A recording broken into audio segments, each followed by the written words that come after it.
Hello students, आज के इस वीडियो में हम डिस्कस करेंगे बीएससी फर्स्ट सेमेस्टर के 2023-24 के पेपर को, जो कि फिजिक्स का पेपर है और इसका जो नाम है mathematical physics and Newtonian mechanics.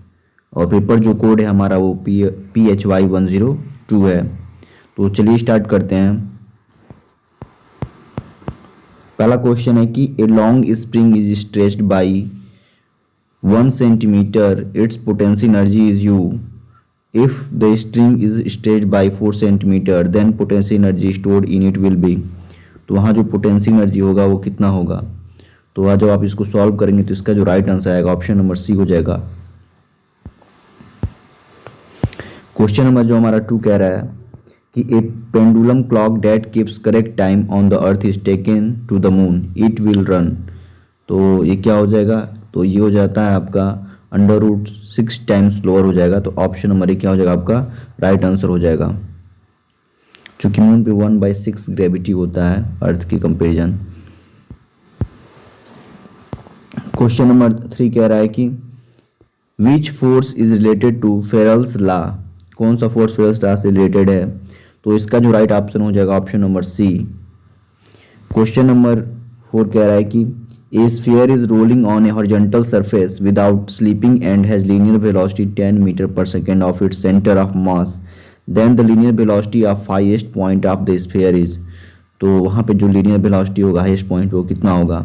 जो आप सॉल्व करेंगे तो इसका जो राइट आंसर मिलेगा वो हो जाएगा ऑप्शन नंबर सी 20 मीटर पर सेकेंड। क्वेश्चन नंबर 5 कह रहा है कि a particle of mass m and radius of gyration k is rotating with angular acceleration alpha. Then torque acting on the particle is. वहाँ पे जो टॉर्क्यू होगा उसका वैल्यू पूछ रहा है। तो इसका जो राइट ऑप्शन हो जाएगा option number C mk² alpha. Question number 6 है a thin wire of length L and uniform linear mass density ρ is bent into a circular loop with centre O as shown in the figure. The moment of inertia of the loop about axis x is x dash है। तो उसका जो moment of inertia होगा वो कितना होगा। तो इसका जो राइट आंसर हो जाएगा option number D. Question number 7 कह रहा है कि the length of a metal wire is L1 when the tension is T1 and L2 when the tension is T2, then the unstretched length of the wire is. जो wire का unstretched length होगा मतलब actual length पूछ रहा है वो कितना होगा। तो इसका जो राइट ऑप्शन हो जाएगा option number C. Question number 8 कह रहा है कि the moment of inertia of two sphere of equal masses about their respective diameter is same if one of them is solid and other is hollow, then ratio of solid to hollow sphere radii will be. तो इसका जो right option हो जाएगा option number A √5:√3। Question number 9 कह रहा है कि if y and k be Young's modulus and bulk modulus of material, then दोनों में क्या रिलेशन होता है। तो ये होता है y = 3k। तो ऑप्शन नंबर सी क्या हो जाएगा आपका राइट आंसर हो जाएगा। क्वेश्चन नंबर 10 कह रहा है कि the satellite A and B go around a planet P in circular orbit is having radii 4r and r respectively. If the speed of satellite A is 3v, then the speed of satellite B would be. तो जब आप इसको solve करेंगे तो इसका जो right answer हो जाएगा option number B. Question number 11 कह रहा है कि which one of the following is not a vector. कौन सा इसमें वेक्टर नहीं है। तो इसका जो राइट ऑप्शन हो जाएगा option number C magnetic flux. Question number 12 कह रहा है कि the angle between the vector E = this and B = this is. इन दोनों के बीच का एंगल है। तो आप जब इसको सॉल्व करेंगे तो इसका राइट ऑप्शन मिल जाएगा option number B. Dot product लगा लीजिएगा, मिल जाएगा आपका आंसर। क्वेश्चन नंबर 13 कह रहा है कि if triangle ABC in triangle ABC if BC = A and CA = B and AB = C, then the cosine formula is given by. जो कोसाइन फार्मूला है ये आप मैथ में भी पढ़े हैं। तो इसका जो राइट ऑप्शन हो जाएगा ऑप्शन नंबर बी। क्वेश्चन 14 है if modulus of A cross B = A.B, then the angle between A and B।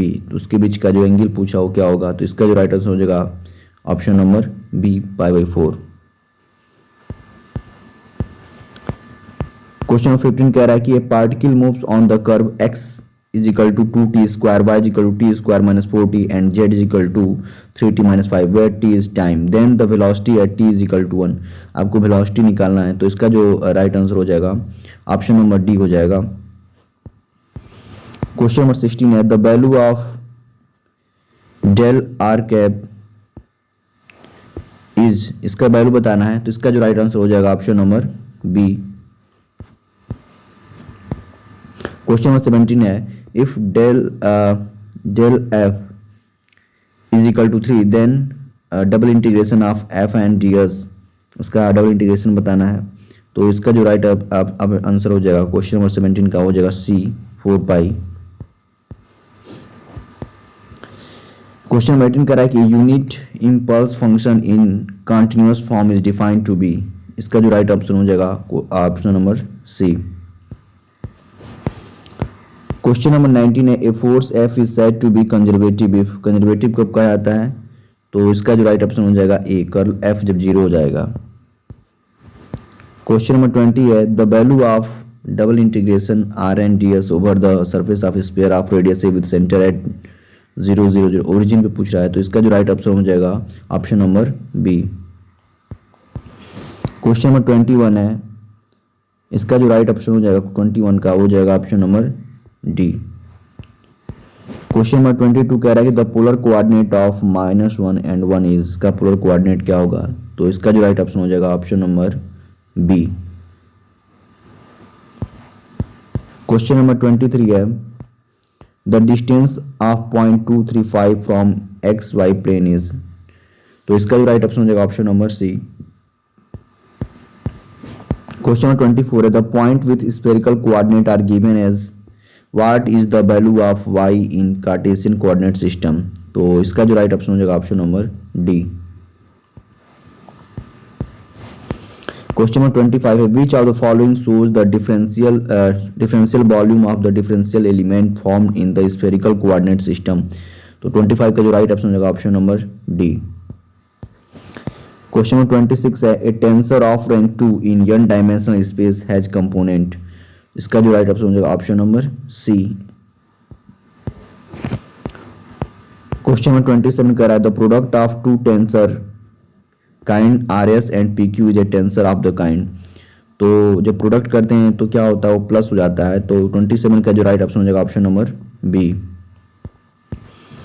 Question number 28 the product of two contravariant vector is a, तो इसका जो राइट ऑप्शन हो जाएगा 28 का हो जाएगा आपका B, contravariant tensor of rank 2. Question number 29 है if aij is anti symmetric tensor then the value of a11, आपको a11 का वैल्यू बताना है, तो इसका जो राइट ऑप्शन हो जाएगा option number A. Question number 30 कह रहा है कि to every action there is always an equal opposite reaction the force of action and reaction are, तो 30 का राइट ऑप्शन हो जाएगा option number C. Question number 31 है कह रहा है कि the centre of mass of body, इसका जो राइट ऑप्शन हो जाएगा option number B. Question number 32 कह रहा है क्रोनिकल डेल्टा आईजे इज, ये क्या होता है, तो ये भी एक तरह का टेंशन होता है, तो 32 का राइट ऑप्शन हो जाएगा option number D, tensor of rank 2.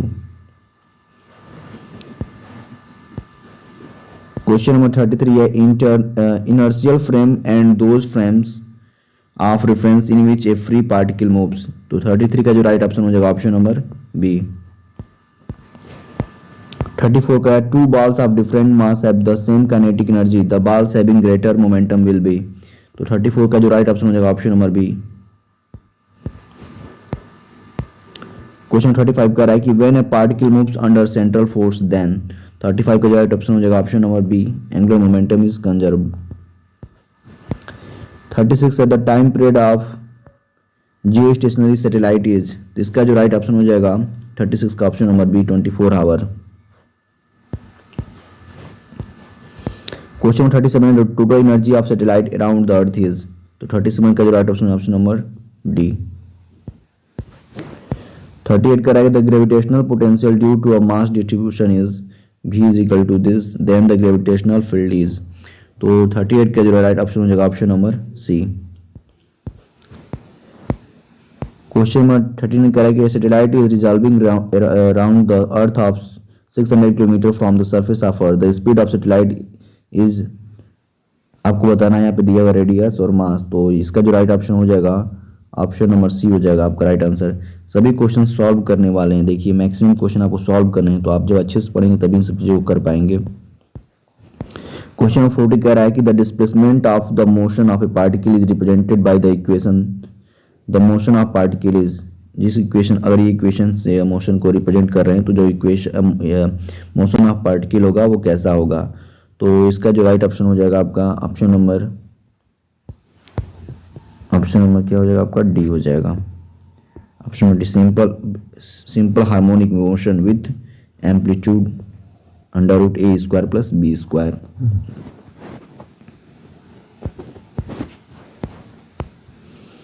The shape of a Lissajous figure depends upon, 41 का क्या हो जाएगा right option, option number D, all of the above, सब पे डिपेंड करता है।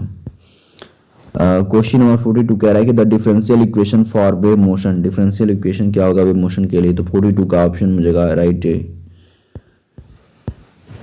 क्वेश्चन नंबर 43 है the relation between group velocity vg and phase velocity vp is dispersive medium in A dispersive medium, तो क्या होता है इन दोनों में रिलेशन, तो 43 का जो राइट ऑप्शन हो जाएगा ऑप्शन नंबर ए।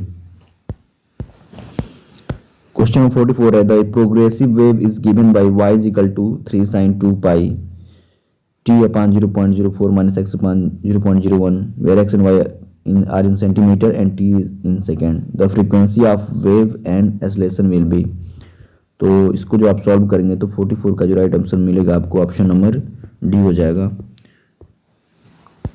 क्वेश्चन 45 है the differential equation of simple harmonic motion is given by this, the frequency of motion is, frequency of motion कितना हो जाएगा, तो इसका जो राइट ऑप्शन हो जाएगा ऑप्शन नंबर डी हो जाएगा।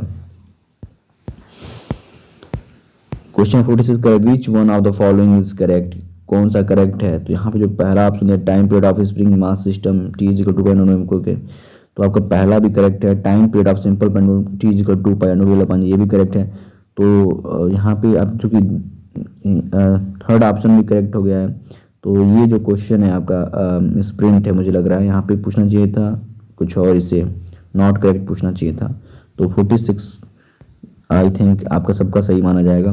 47 कह रहा है कि which one of the following is most correct, कौन सा करेक्ट है इसमें आपको बताना है, तो 47 का राइट ऑप्शन है option number C, both A and B दोनों ही करेक्ट है, एक प्लस के लिए और दूसरा माइनस के लिए, तो दोनों करेक्ट हो गया। क्वेश्चन नंबर 48 कह रहा है कि the number of independent component of symmetric tensor of rank 2 in n dimensional spaces, तो 48 का जो राइट ऑप्शन है ऑप्शन नंबर सी हो जाएगा। क्वेश्चन 49 है del(2)(1)/r इज, इसका बताना है आपका वैल्यू क्या आएगा, तो जब इसको सॉल्व करेंगे तो इसका जो राइट ऑप्शन हो जाएगा ऑप्शन नंबर सी, 0 आएगा इसका आंसर। क्वेश्चन 50 कह रहा है कि if the effective length of A pendulum is infinite it's time period will be, जब इनफाइनाइट लेंथ होगा तो उसका टाइम पीरियड कितना हो जाएगा, तो 50 का राइट ऑप्शन हो जाएगा डी, 84.6 मिनट। इस तरह से आपके 50 क्वेश्चन हो गए। अगर वीडियो पसंद आए तो वीडियो को लाइक सब्सक्राइब जरूर कीजिएगा। Thank you for watching, thank you.